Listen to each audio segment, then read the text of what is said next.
Okay, so in section 4.6, which we did last 2 weeks ago, is about optimization. So we did problems where we were trying to find the maximum revenue or the maximum profit. In this question, our goal is to minimize the cost to this company for storing and setting up their books. So this is an optimization problem because it's still about optimizing something. In this case, we're trying to minimize the cost. But there's a few more pieces to this problem than the others. So I just want to get started on this. So a publishing company sells 50,000 copies of a certain book each year. It costs the company $0.440 to store a book for a year. So one book costs 40 cents to be stored. For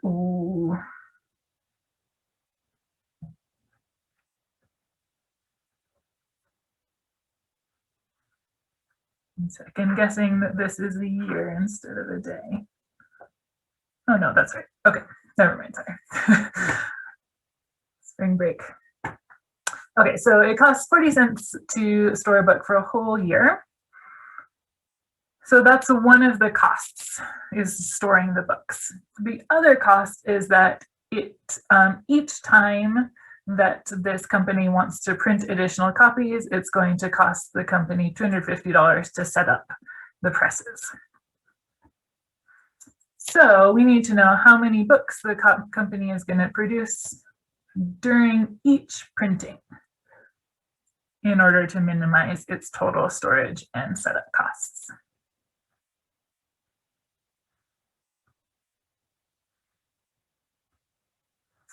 So the thing we're looking for is usually the thing that we should say our variable is when we're working with a word problem. That's not always 100% true, but it's often true. So if we want to just say X is the thing we are looking for, that's going to be the number of books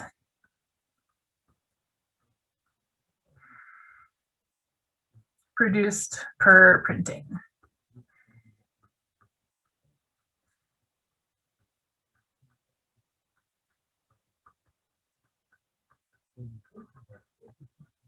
So however many times this company prints books over the year, it's going to print X books during each of those printings.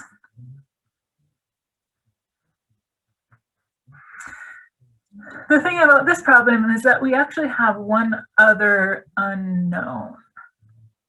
So we know we're producing X books during a printing, but we also don't know how many times we're actually printing books over the year. So we can give another variable.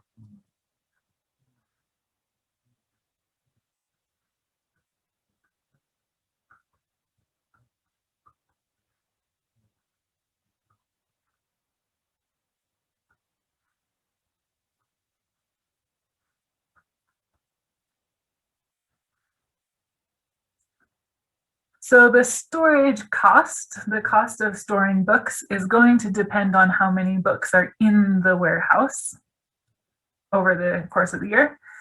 And the setup cost is going to depend on how many times we print per year, the number of printings per year.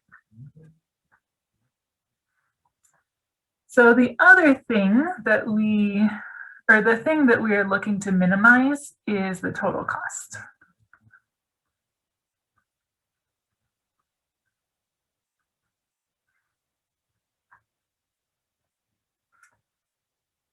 So the total cost of this company is the storage costs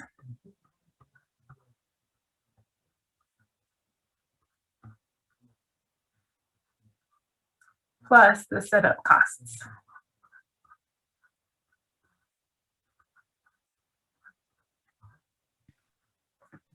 Do we also assume that they sell all 50 copies at the end of the year? No, and that is a thing we need to know as well. So we need, in order to work with the storage costs, we need to know like how many books are in the warehouse at any given time. And so a part of this kind of problem is actually going to be to assume that the demand stays constant throughout the year, which means that there's like a steady flow of books out of the warehouse. And so when we make one printing, we set up the presses and print X number of books. Those X books are going to gradually decline until we don't have any more. And then we will do another printing and those X books will gradually decline until we don't have any more. So that is a good segue into our next topic, which is to figure out how to write this equation with the storage costs and the setup costs. It'll be 0.4x plus 250. Almost. Wow. So let's start with setup costs actually, because storage costs is a little bit trickier. Setup costs, so it costs $250 to set up the presses. So it is going to cost $250 every time we print. So 250 times the number of printings per year. So 250y. Exactly. So every time we do a printing, set up the presses and print all of these books, it's going to cost $250. So we have 250y for the setup costs.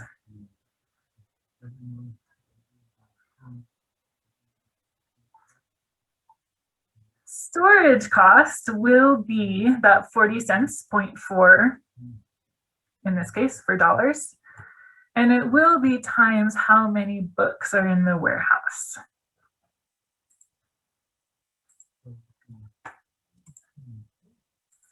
And so I'm going to draw a little rough graph.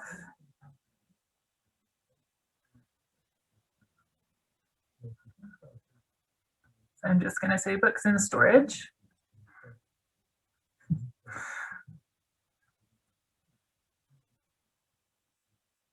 And this is just the days that have gone by, or time in years.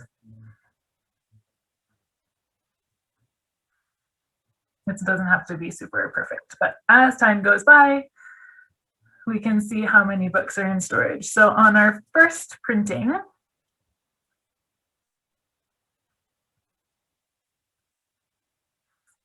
we will make X books. So on that first print, there will be X books in our storage. And we're going to assume that the demand stays constant, which means that gradually those books are leaving storage as they get sold. And we're assuming it stays constant, and so they're leaving the storage area in a linear fashion.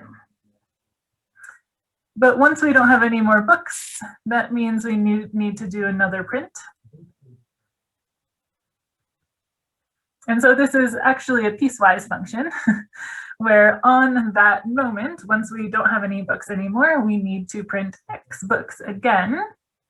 And then those are going to go away gradually over time.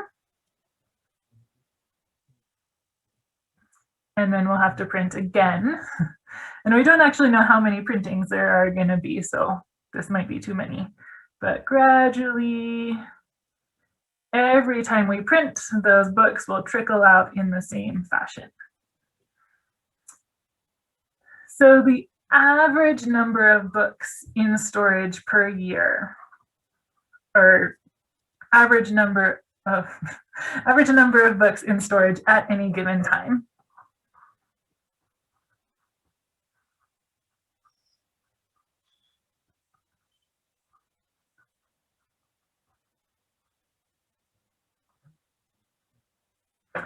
is actually going to be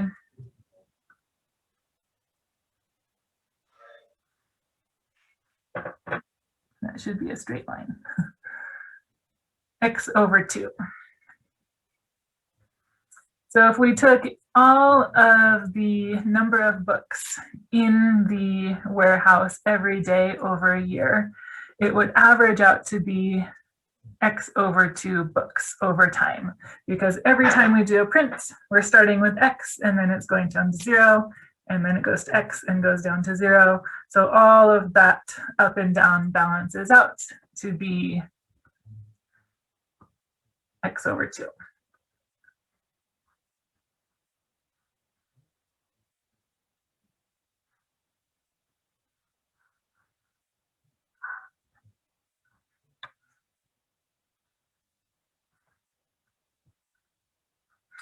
This is the tricky part, which is why I wanted to get this problem started. So at any particular day, there might be more or less than X over 2 books, but on average throughout the year, there's going to be X over 2 books in storage at any given time. So the cost will actually be the 40 cents for each book that's in storage times the number of books that are in storage.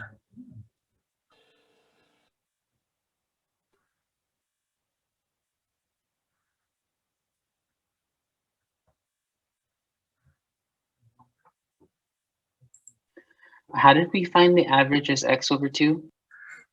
So it's conceptual rather than calculating. So if we we will be calculating it. No, we don't have to. So if we think about the books that are in storage, whenever we do a print, there's exactly X books, and then they are leaving storage at a constant rate. And so if we look even just between this first and second print,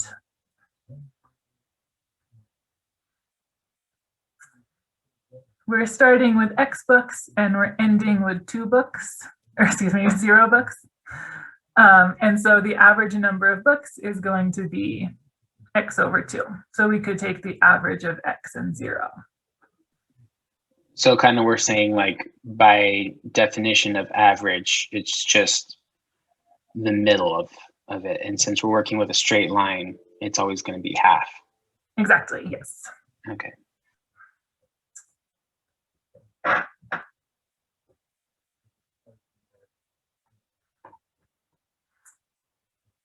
So our cost equation, once we simplify, which I'm gonna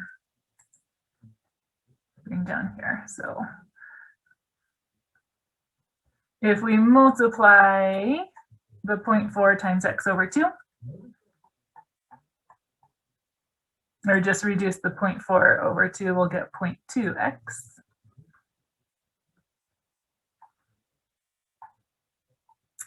And the second part, we have 250Y.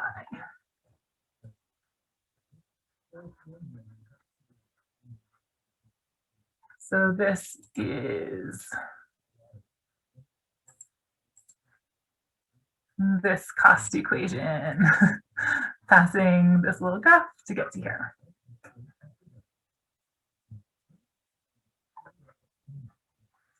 So this is our total cost equation, which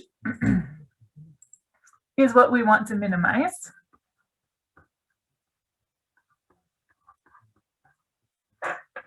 The problem is that this equation has 2 variables, and we, at this point in this class, only know how to minimize an equation with 1 variable.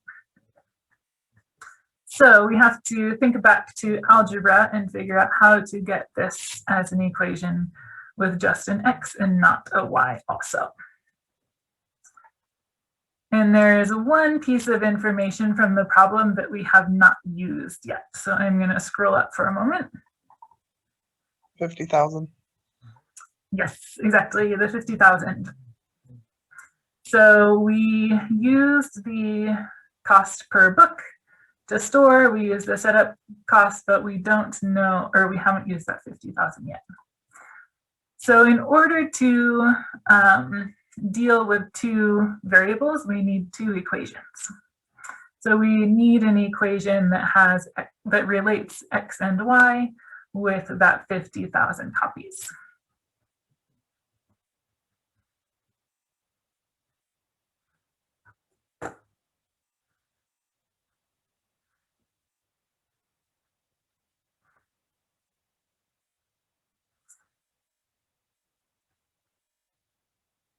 So we are printing Y times per year, and every one of those printings, we make X books. Would it be 50,000 divided by X? Yes. Plus Y? Not plus. So I get that. There's a few ways to write this equation.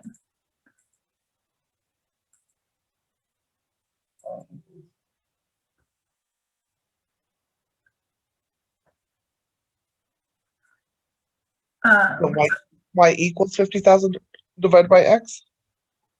That works.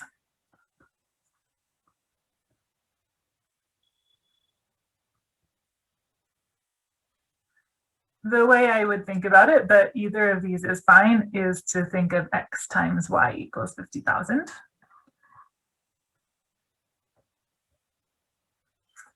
So this is saying that if we are printing Y times per year and we print X books every time, those multiplied together should be 50,000. Or if we take 50,000 and divide it by the number of books we print each printing, we should get the number of printings. So either of these equations will work, and we actually, one might be more useful than the other.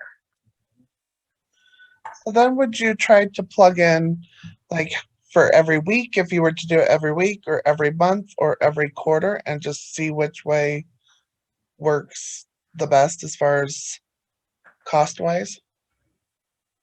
Nope, we will use calculus. Okay.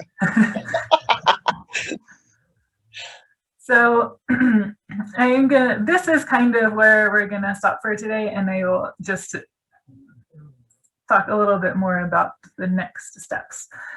So in section 4.6, when we were doing optimization and in your homework, we used calculus, used the derivative to find the minimum or maximum of a function. So the next steps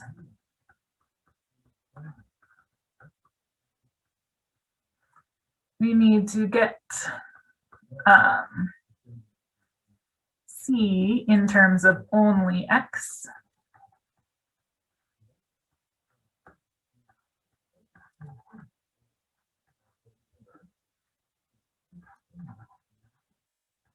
So there should be no Y's left over.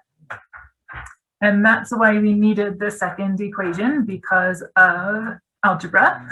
We have two variables and two equations. We can get one of the equations in terms of one of the variables. And then we need to minimize C.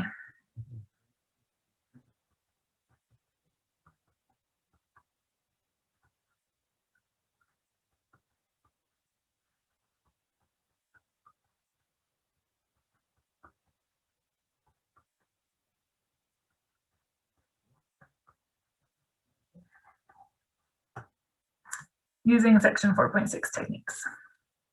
So that's the part that I'm not going to tell you about, because that's part of the test.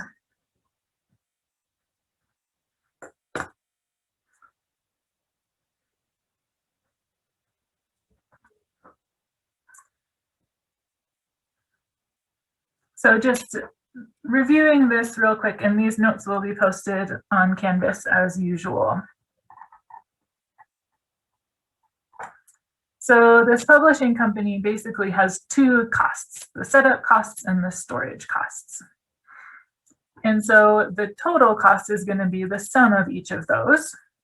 So we have one variable for the number of books produced per printing, and that's what we're actually trying to find here, and another variable for the number of times we print per year. So our total costs come from storing an average of X over 2 books over the course of the year. So that's the 40 cents times X over 2. And our setup costs, which is $250 for every time we do a printing. So 250Y.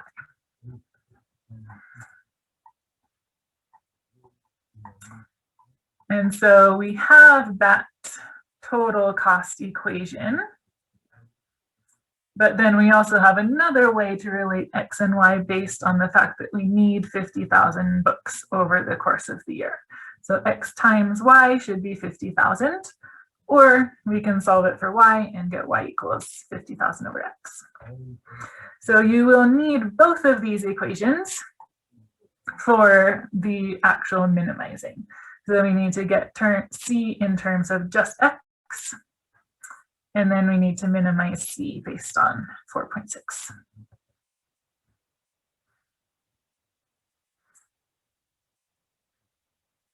So that's that problem.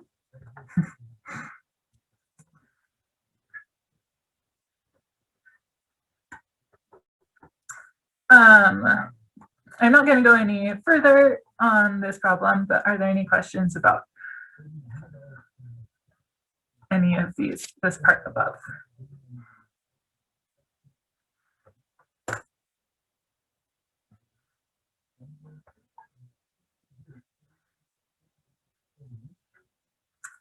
Okay.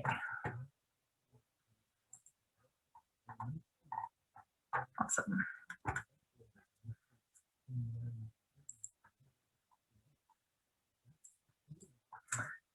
There is also an example in the book that's like this one, just so you know.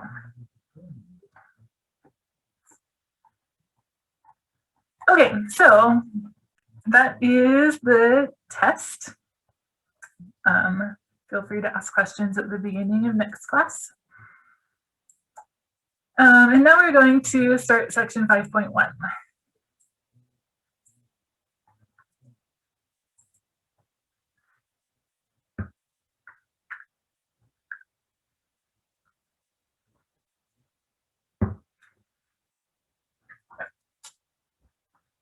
So in math, for the most part, basically everything has an opposite, and that's not always true, and then we get kind of further into the depths of math. But overall, if we're just using the regular number system, everything's normal. A lot of math depends on opposite stuff. So adding and subtracting are opposites of each other, or inverses, and we use them to do algebra, to undo, or if we have addition, we use subtraction to undo it. Same with multiplying and dividing, same with exponentials and logarithmics. We basically have an opposite of everything. So we have been talking about derivatives for the last 3 sections, but we also have something called antiderivatives. And so anti in this case does not mean like against derivatives, it means opposite. So an antiderivative is basically the opposite of a derivative, which means we're going the other direction. So the definition of antiderivative was way down here.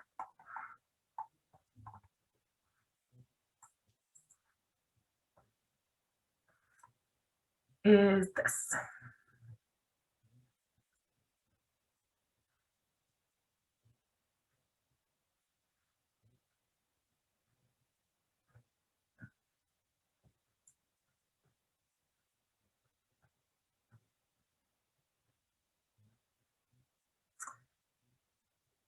So remember, in capital F and lowercase f are different things.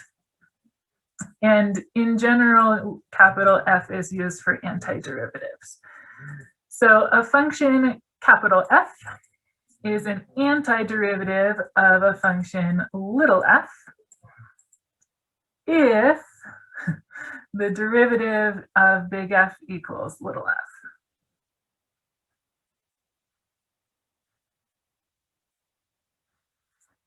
Which means that the little f is the derivative of big F.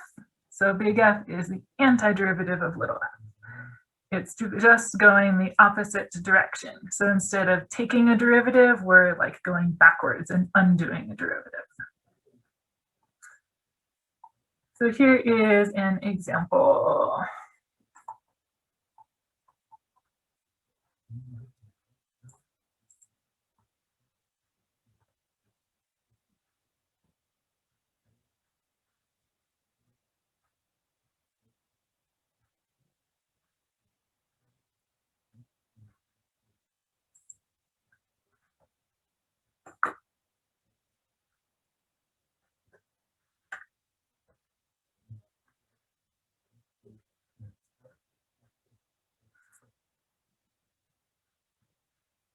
So the sentence is not finished yet, of course.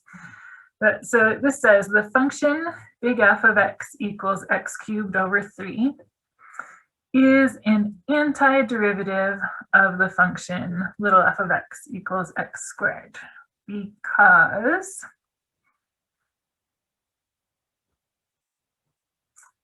if we do the derivative of big F using the power rule, so if we have x cubed over 3, just for fun, I'm gonna not reduce it just yet. So we would bring that 3 down, lower the exponent by 1, and now those 3's cancel and we get x squared. When you're writing the derivative, though, wouldn't that 3 disappear? Or is it because you do the top, see if there's anything that cancels out? The 3 does disappear because it cancels with the 3 in the denominator. Right, but if you're doing a derivative of 3, because there's no x, it's a constant, so then it just disappears. So that only happens if the constant is added. Ah, oh, okay. That's essentially a 1/3 times x cubed. So Okay. if the constant is multiplied or divided, then it's it stays there. Okay.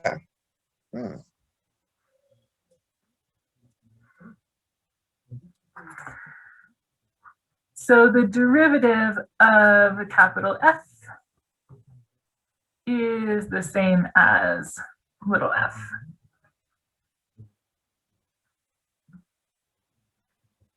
So that means that capital F x cubed over 3 is an antiderivative of x squared.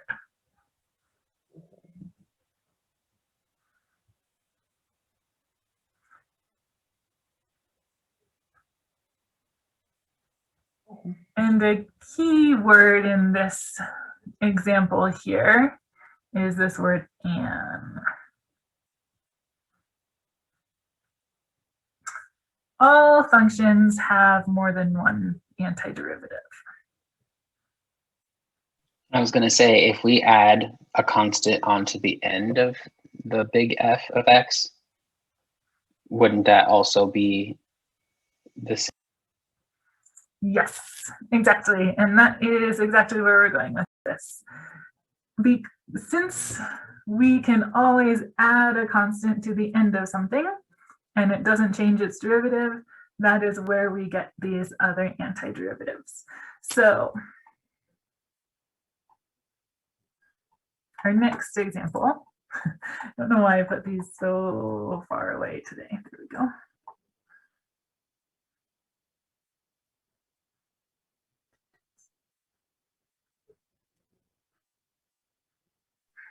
Will you show that top one real quick?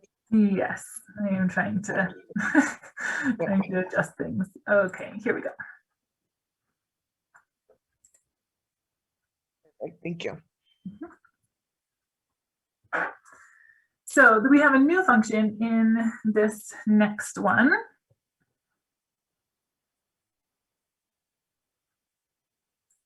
And so this is a thing that we know. If we take the derivative d dx of x to the fourth, we get 4x cubed. That's just our power rule. So our goal now is to find 3 different antiderivatives of f of x equals 4x cubed.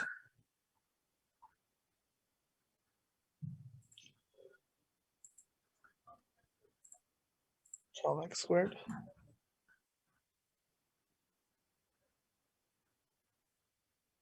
So that would be the derivative of f of x. But we want the antiderivative. Oh. Oh. My screens both just went blank for a second. Ah. Okay, I'm going to close this and open it again.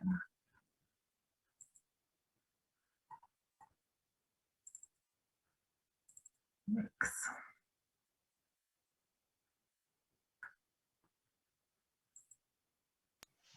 Okay. What phenomenon do antiderivatives represent? They represent if we have a derivative, we can go backwards and find the original function. There's actually a few different things that they represent, which we're going to get into more in the next few sections. But so far, when we're doing derivatives, we've started with a function and we use the derivative to find its rate of change or whatever we're using the derivative for. So the opposite can also happen. If we know the rate of change or we know the derivative, we can go backwards to find the original function, which is what an antiderivative is doing. I see. Okay, so a little glitch scared me, but we are back. Looks like everything got saved.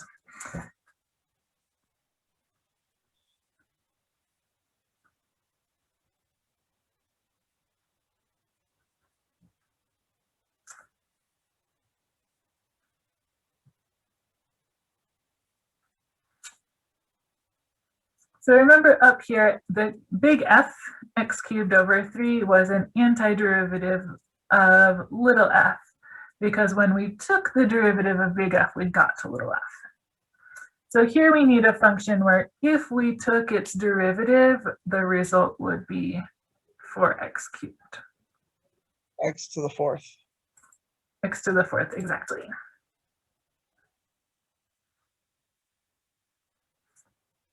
So that is one antiderivative of 4x cubed.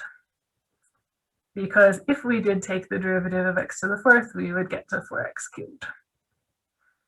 And I'm just going to give our other 2 different names. So we're finding 3 different ones.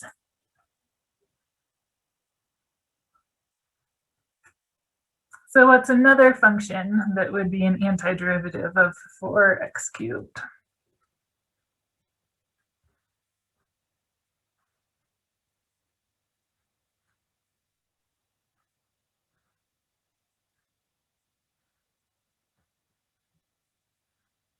X to the fourth plus 1. No, never mind. No, you're right. Yeah, okay.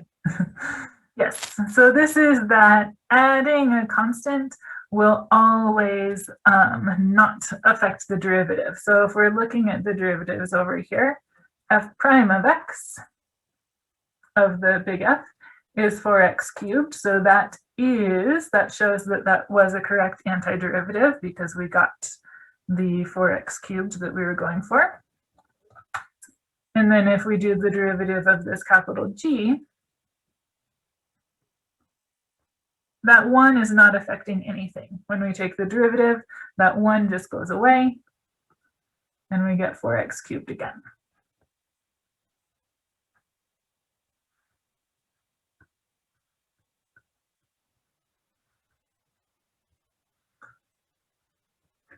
So one more.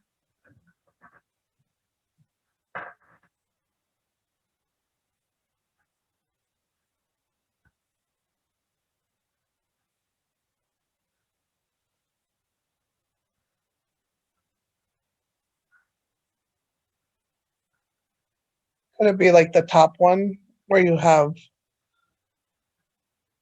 uh, you had like a 3 in brackets, x to the 4th over 3? Or the 3 That would technically be the same as the because first one? yeah, because the 3's would just cancel.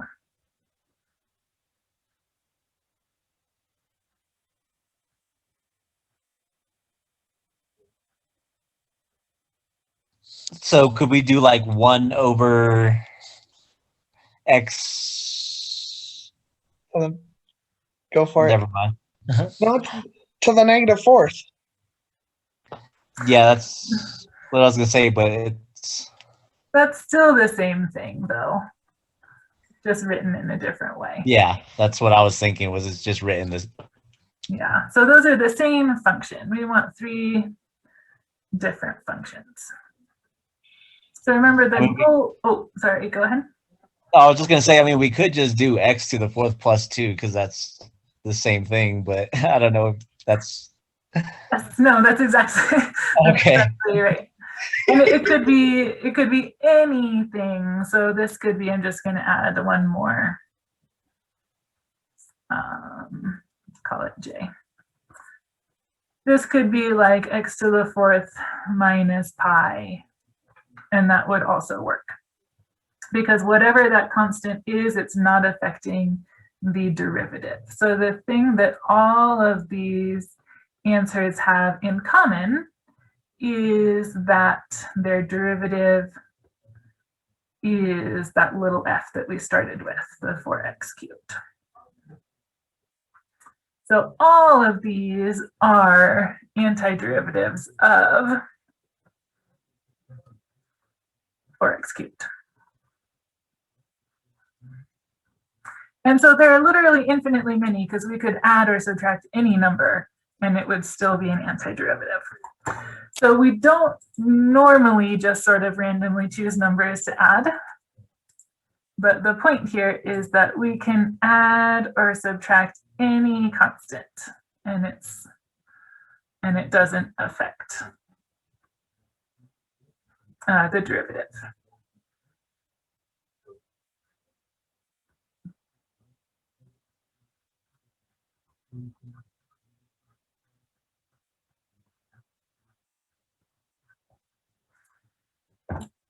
So we actually have a way of writing this, and we have a much nicer way of writing the operation of this rather than just saying find an antiderivative. And that is called an integral.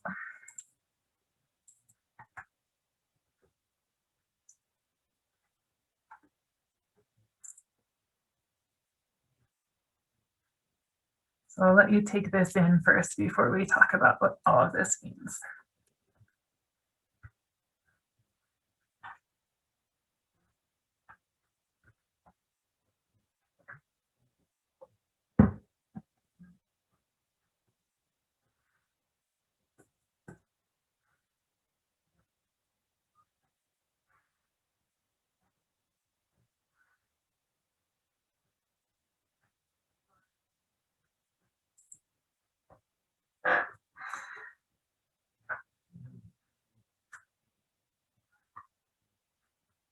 Okay, so big F prime of x equals f of x. So this statement on the if part of this sentence means that big F is an antiderivative of little f. That's what we were just talking about. Then we have all of this. So integrals, I think I've said a few times in this class that there are sort of 3 umbrella concepts in calculus: limits, derivatives, and integrals. So now we're on that 3rd concept of integrals. this squiggly sign is the integral sign.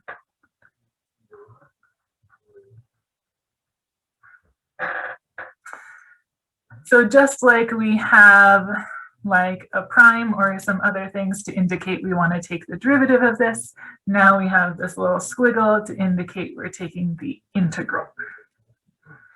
So the integral of little f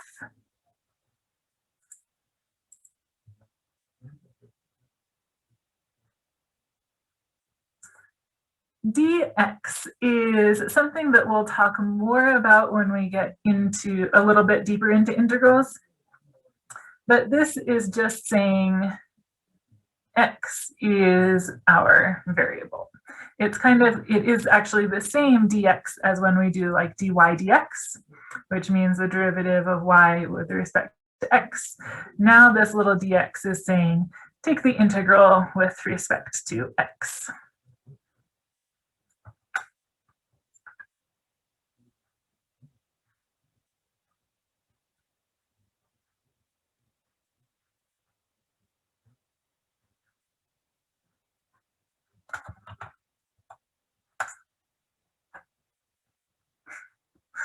Let me going backwards. So this really just means that x is our variable.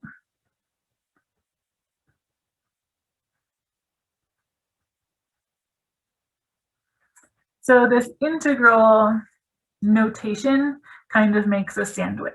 The integral sign is on one side of the sandwich and the dx is on the other side. And then the function that we are integrating is in the middle. And the result that we get is the antiderivative. So f is the antiderivative of little f. So our answer to an integral is the antiderivative.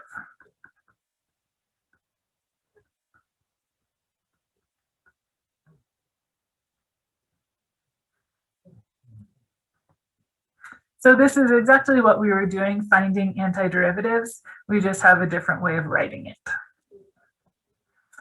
And that C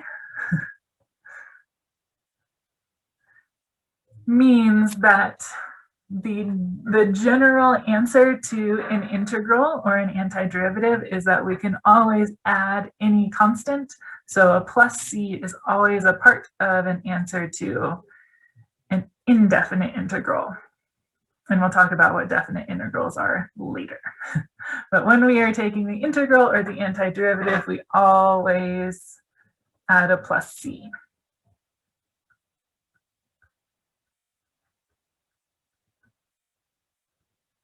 Which just represents that there could be any constant added to this and it'll still have the same derivative.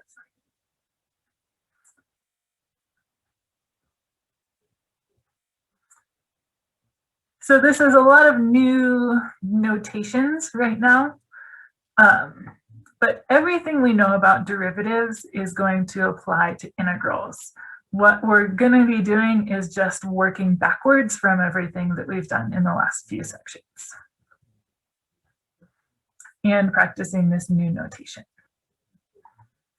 So I am going to put up, we're just going to start with some examples to get used to this notation.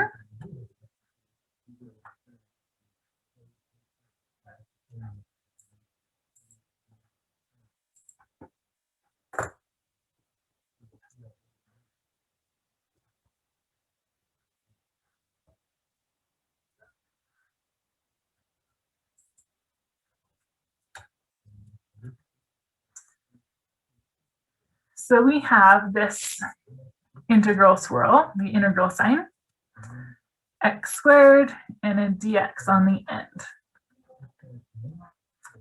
So what this is actually asking us to do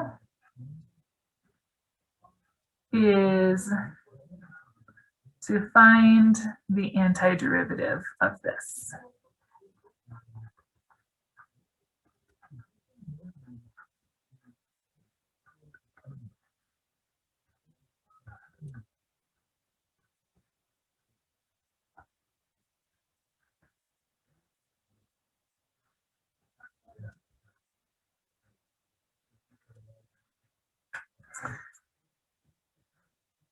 So it's saying what function, if we took its derivative, would give us x squared.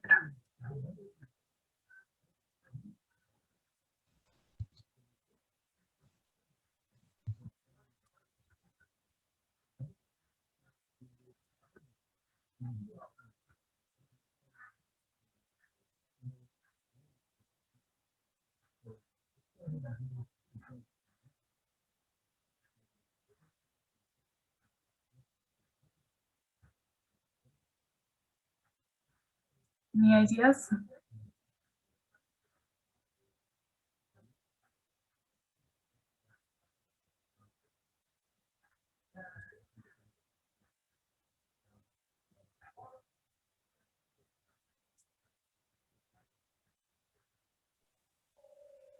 Would it be 2x? That would be the other direction. So the derivative of x squared is 2x. Would we be 1 over 3 times x cubed, right? Because then Yes. that would give us the 1x. Exactly, yes. So, and we could also write that, we could either write it as 1/3 x cubed or x cubed over 3, either way. And so when we do the derivative of that 3 would come down in front and cancel with the other 3, and the exponent would lower by 1. And so, yes, I'm going to write it as x cubed over 3, but 1/3 x cubed would also be fine. Do we also have to start adding the plus? Yes, we always need the plus c. And it's really easy to forget it. We are going to have some rules on how to find that antiderivative, but it's really helpful to think of it in terms of like working backwards from a derivative. So we know how to use the power rule on a derivative. So if we see an x squared, we know that to get there, to take a derivative, the power lowers by 1. So to go backwards, the power should go up by 1. But we also have to make sure that things are going to cancel out when we go backwards and use that power rule. So our answer here is x cubed over 3 plus c. So the derivative of x cubed over 3 is x squared, and the derivative of any constant is just 0. So that plus c covers all the bases. This is representing all possible antiderivatives. And it has to be over 3 because of the power for when it moves to the front for the power rule, right? Right, exactly. Okay.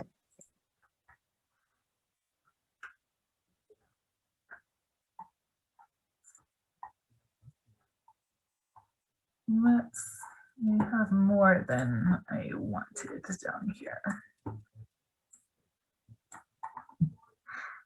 Oh, now I've got a So is the first term of all of the possible antiderivatives always going to be the same? Yes.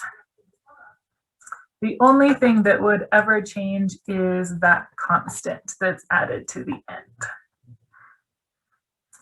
So when we do this indefinite integral, or just the general integral, that plus c is always going to be there because that's it's sort of like showing a family of all of the antiderivatives.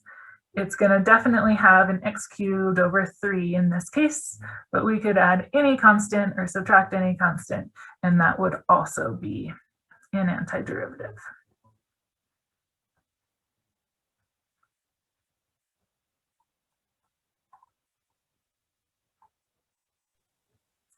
So let's do one more similar one. That would be x to the 6th over 6. plus C. Exactly. Gotcha.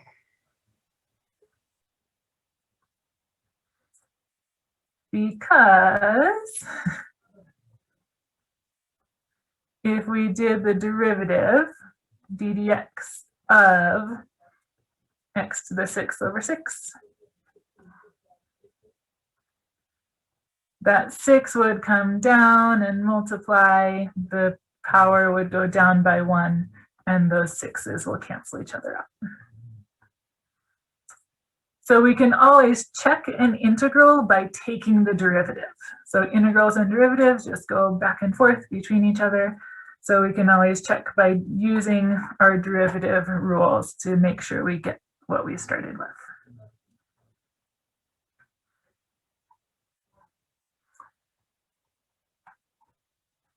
I don't know why I decided to have that. Okay, so this is number 3.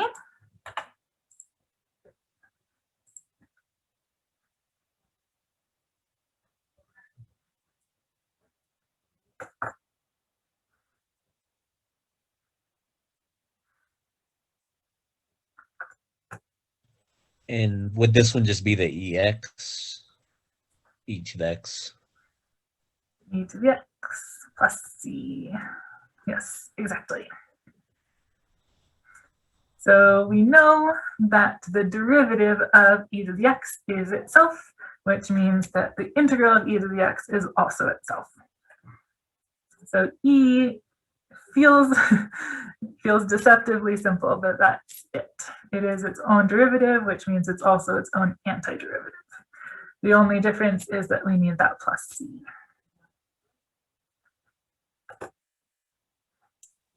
Will you go up to 2 real quick? Yes. Thank you. Okay, thanks. So the power rule of derivatives is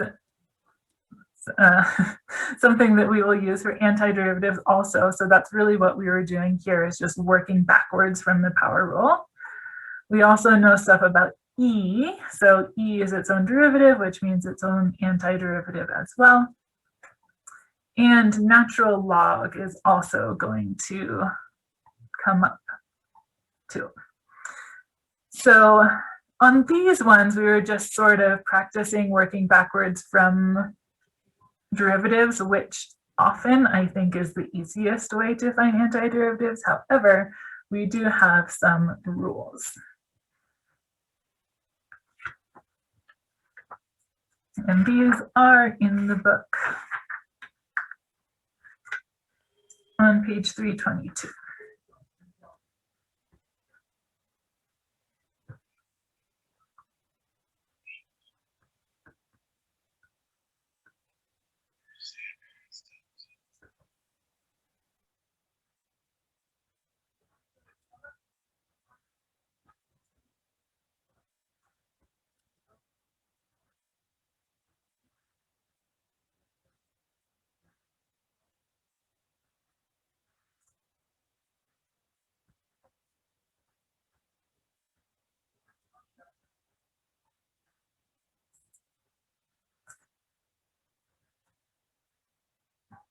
So we have 3 integral rules here. So indifferent integrals of basic functions. So the first one is the reverse of the power rule. So if we have x to the n in our integral, what we were just doing before is we raise the power by 1. So we add 1 to n, and then we divide by that new power. So if we were going to go backwards from that, that whole n plus 1 would multiply down and cancel with the n plus 1 on the bottom, and the exponent would be lowered by 1, and we would get back to x to the n. So this is just like rebuilding after the power rule of derivatives. So we're doing the opposite steps. e to the x is awesome. It is just its own integral, so nothing happens there. We just add the plus c. Natural log is one that just we have to be a little bit careful about. I said before that if we have something that's already a derivative, the integral will give us the original function. But integration is actually an operation in itself, which we will see more of in future sections. But this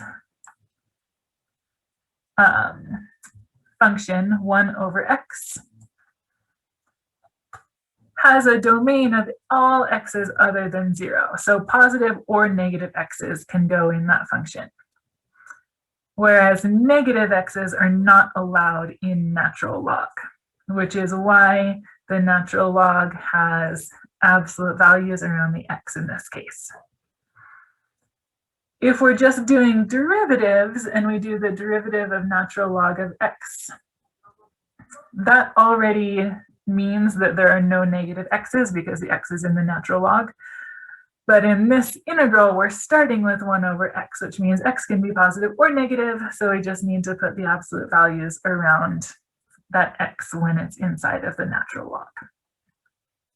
So that's the only thing in here that's not quite exactly like the opposite of a derivative. We just have those absolute values.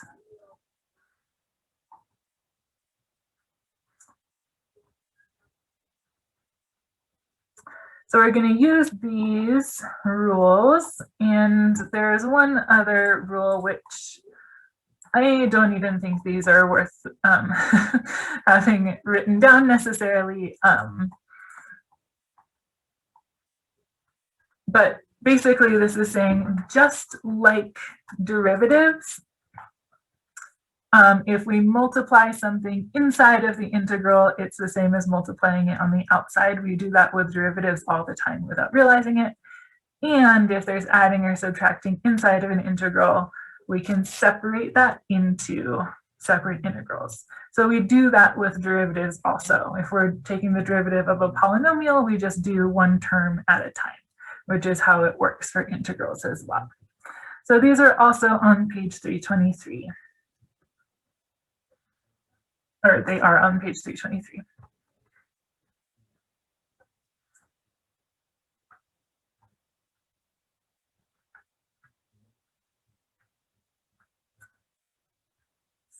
So let's do a few more examples building on these properties. Where did that go? There we go.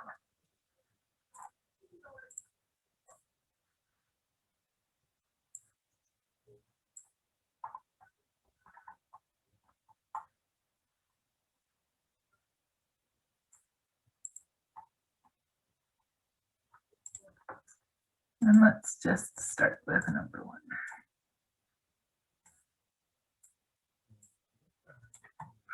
Okay.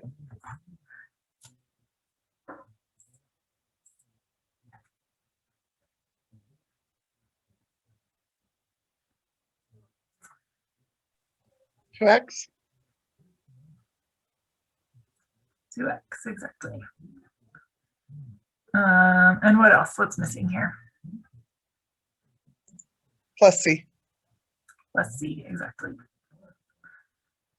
So this is technically following that first rule, which is the opposite of the power rule, or the reverse of the power rule, but we're just starting with an x with a 0 power. So it's really the best way to think of this as the way to be left with a 2 after doing a derivative is if there was just an x with it.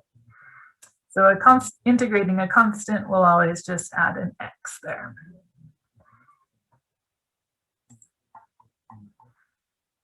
Okay. Oops, it's not number 2. Number 2.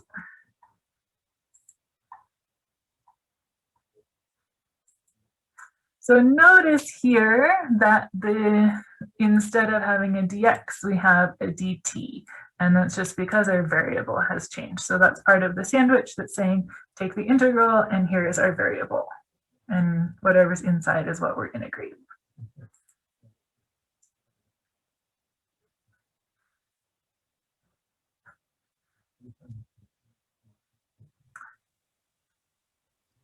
The same thing, 16e to the t plus c.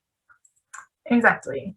So this is that rule that says if there's a something multiplied, it doesn't do anything, it just hangs out there.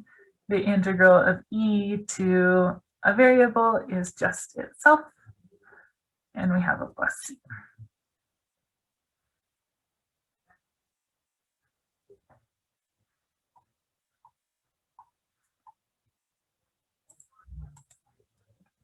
Okay.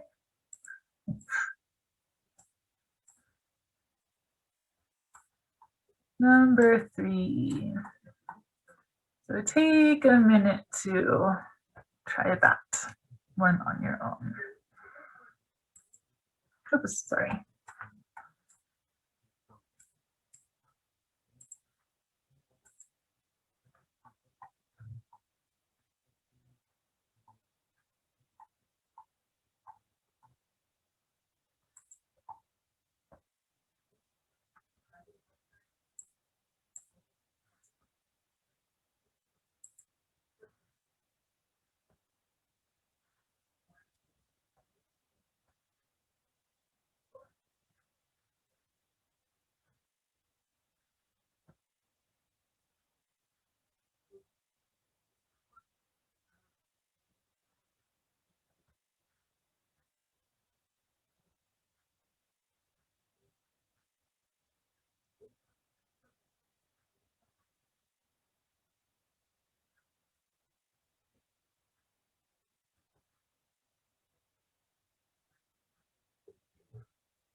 Would it be 1/3 x to the 6th minus x cubed plus c? Almost. Let's go through it. So that parts of that are correct. So before simplifying anything, so our 2x to the 5th term, that 2 is just a constant that's being multiplied, so that's not going to change at first. Our reverse power rule says that we will always add 1 to the exponent. So we have 5 here, which means we will have 6 in our new exponent. And we will divide by the new exponent. So that's the first rule here. So if we have x to the n, we're adding 1 to that exponent and dividing by the new exponent.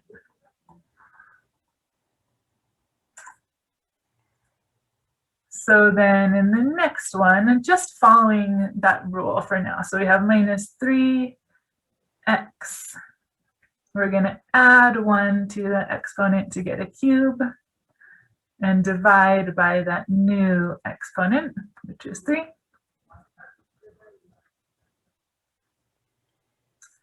What happens to the 1 here? There should be an x added to it. Exactly. So we could say it's 1x or really just x. And then plus c. And then plus c, exactly. So each of these, or not each of them, but 2 of these do simplify, which will give us the x to the 6 over 3, or 1/3 x to the 6 would also be fine, minus x cubed plus x plus c. I was super close. Yeah, it was just that little x.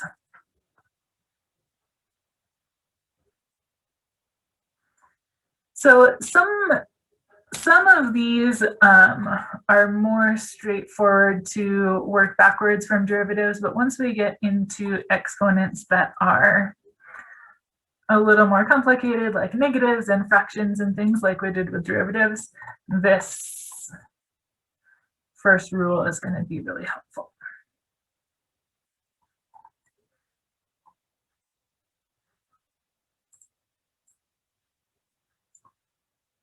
Oops. Oh, and we are there.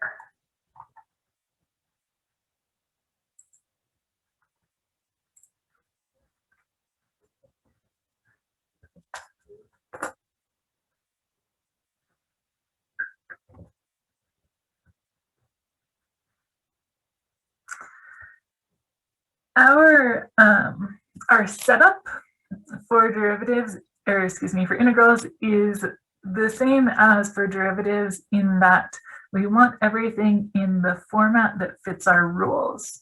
So, oh wait, never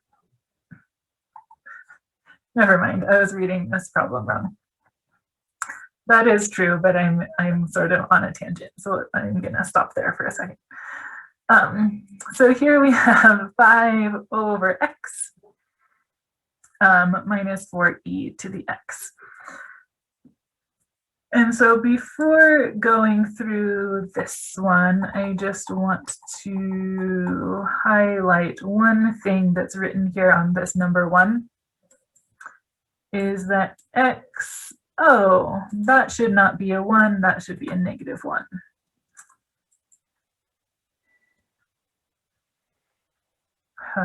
Yeah, okay. Sorry about that. So on this number 1, there was a typo that n cannot equal -1, not a +1. +1 is just fine.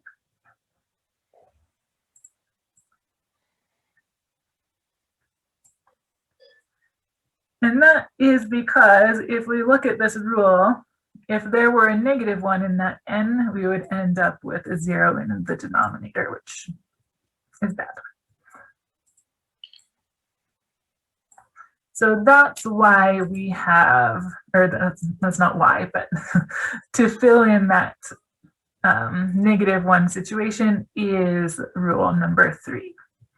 1 over x is the same as x to the -1, and that's our natural log rule.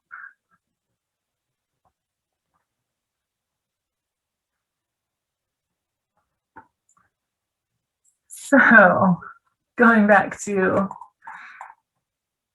this example.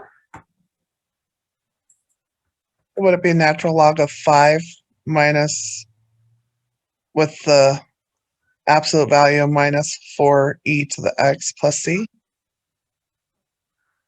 Not quite.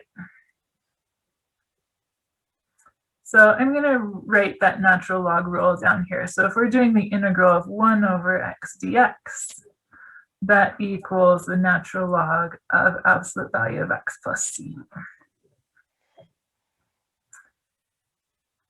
So that 5 is on top, which really just means it's multiplying to the 1 over x. So the 5 in this case is just an extra constant that's being multiplied.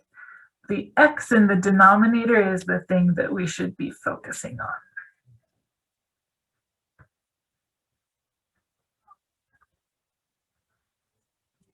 So 5 over x is the same thing as 5 times 1 over x. We don't really need to write that, but that's what's happening here. Okay, so it'd be 5 natural log x plus c.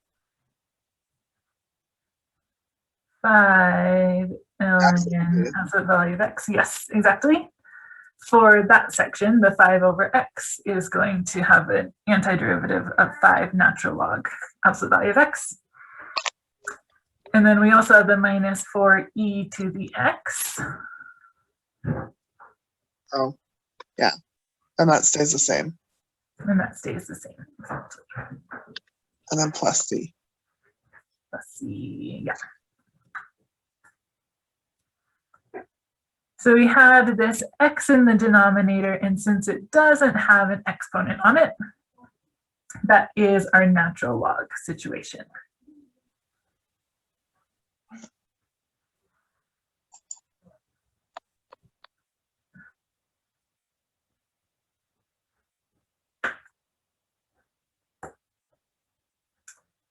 I am going to put in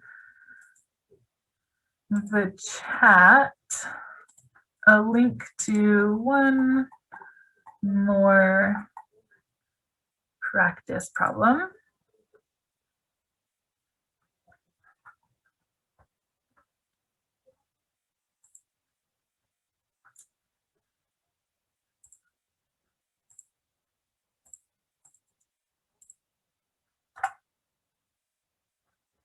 Okay, so in the chat there is a link to one integral problem that's just one term, but it's leveling up a tiny bit. So go in there and try that one.